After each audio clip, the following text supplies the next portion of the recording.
में ऐसा भी पूछ लिया जाता है कि उपसर्ग क्या होते हैं। तो उपसर्ग जो होते हैं वो शब्दांश होते हैं, ना कि शब्द होते हैं। ऑप्शन में आपको शब्द भी देखने को मिलेगा, लेकिन उपसर्ग जो होते हैं वो क्या होते हैं, शब्दांश होते हैं।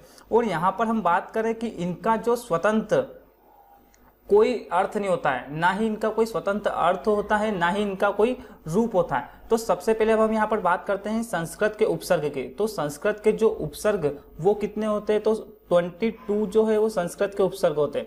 अब 22 में से जैसे कुछ उपसर्ग मैंने आपको यहाँ पे लिखे, जैसे क्या होता है, अति होता है, अधि होता है। इनका कोई स्वतंत्र अर्थ नहीं होता। जैसे अति का कोई अर्थ नहीं होगा, लेकिन ये धातु या क्रिया के आगे जुड़कर उनका अर्थ बदल देते हैं। उसके बाद जैसे अनु हो गया, नी हो गया, प्रति हो गया, ये परि हो गया, ये सब क्या है, संस्कृत के उपसर्ग है। अब हम यहाँ पर बात करें हिंदी के उपसर्गों की संख्या, तो कितनी होती है। हिंदी के उपसर्ग जो होते हैं वो 13 होते हैं, जिसमें से आ होता है, अन होता है, का होता है, कु होता है, भर होता है, बीन होता है। उसके बाद हम यहाँ पर बात करें उर्दू और फारसी के उपसर्ग की, तो इनकी जो संख्या होती है वो कितनी होती है, 19 होती है। अब यहाँ पर अल, कम, गेर, बा, बे, ला, ये सभी क्या है, उर्दू और फारसी के उपसर्ग है। लेकिन जब हम यहाँ पर बात करते हैं अंग्रेजी के उपसर्ग के, तो अंग्रेजी के जो उपसर्ग है वो फिक्स नहीं होते। यहाँ पर क्या है, सब है, डिप्टी है, वॉइस है, वॉइस के बाद क्या है, जनरल है, चीफ है, ये सारे क्या है, अंग्रेजी के उपसर्ग। ये तो हमने उपसर्ग का पूरा बेसिक समझ लिया कि संस्कृत के उपसर्ग कितने होते हैं, हिंदी के उपसर्ग कितने होते हैं, उर्दू और फारसी के उपसर्ग कितने होते हैं। ये बहुत बार एग्जामों में ऐसे ही पूछ जाता है कि संस्कृत के उपसर्गों की संख्या बताओ, तो कितनी हो जाएगी, 22 हो जाएगी। हिंदी के उपसर्ग पूछ लेगा तो 13, उर्दू और फारसी के उपसर्ग पूछ लेगा तो उनकी संख्या कितनी होती है, 19 होती है। अब यहाँ पर यह बात आती है कि उपसर्ग में क्वेश्चन पूछे किस टाइप के जाते हैं, वो हमें यहाँ पर देखना है। जैसे अब यहाँ पर एग्जाम्पल जो है, जितने भी ये फर्स्ट है, ये सारे ही संस्कृत के उपसर्ग के एग्जाम्पल है। अब जैसे एग्जाम में पूछ लिया जाता है कि अत्यधिक में जो है वो कौन सा उपसर्ग है, तो अत्यधिक में जो है वो अति उपसर्ग है। अगर उपसर्ग पहचानना नहीं आता है तो आप उसका विच्छेद भी कर सकते हैं। जैसे अत्यधिक को हम क्या लिख सकते हैं, अति धन अधिक।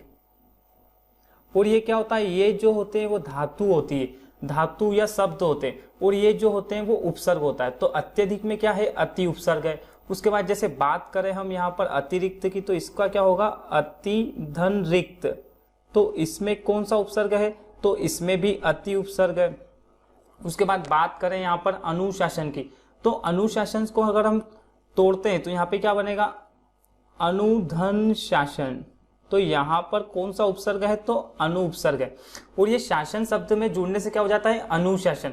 उसके बाद यहाँ पर अपमान का भी इसी टाइप से होगा। उसके बाद प्रत्यक्ष में क्या उपसर्ग होगा, प्रति उपसर्ग होगा।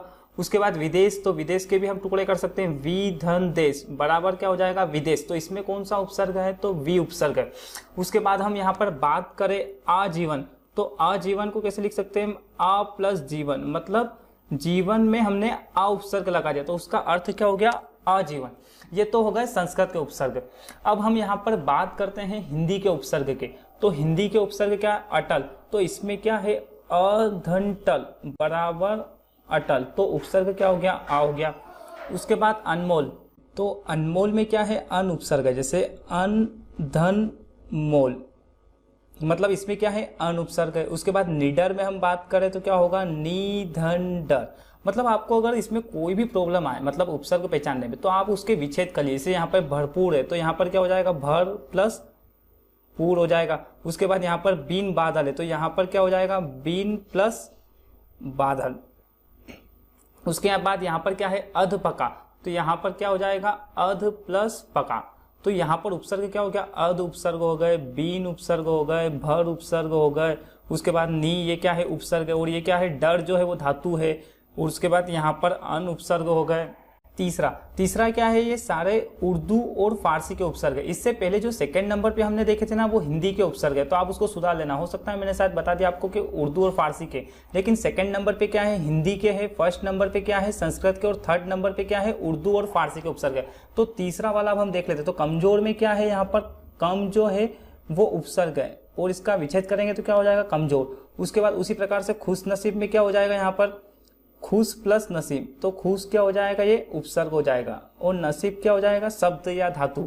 उसके बाद गैर हाजिर में जो होंगे वो गैर उपसर्ग हो जाएगा, गैर प्लस हाजिर।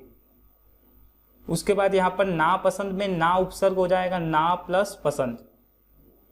उसके बाद बगैर में क्या होगा, ब प्लस गैर हो जाएगा, तो ब उपसर्ग हो गया। उसी प्रकार लापरवाह में क्या हो जाएगा, ला उपसर्ग हो जाएगा। उसके बाद लाचार में क्या उपसर्ग हो जाएगा, ला उपसर्ग हो जाएगा।